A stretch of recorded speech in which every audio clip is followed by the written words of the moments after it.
What's up guys? For today's content, ay ipapakita ko sa inyo kung ano nga ba ang ginagamit namin dito sa bukid upang makatawid sa ilog nang hindi gumagamit ng bangka. Ito, alam nyo guys, ito ay napakasimple lamang o napakadaling gawin basta't mayroon ka lang kawayan at iba pang materyales nito.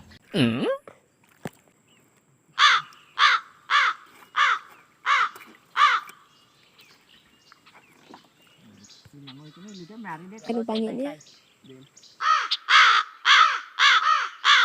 Sa video ito ay makikita ninyo na merong luma at bagong kawayan kasi nga guys, sinayos lang o nirenovate kumbaga ang balsang ito.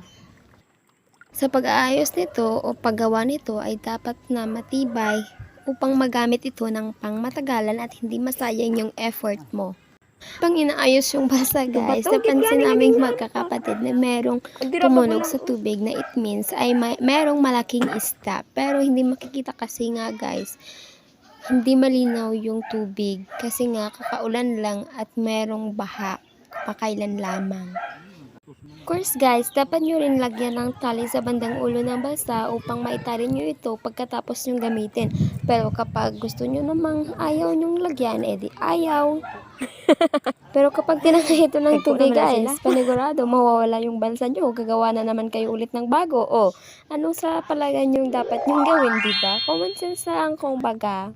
Ayan na guys, patapos na yung balsa namin. And then, picture-picture lang ako dyan, feeling, o ayan na, tingnan nyo, o, ginamit na ng partner ko yung balsa. O, tingnan nyo, napakalabo ng tubig, diba?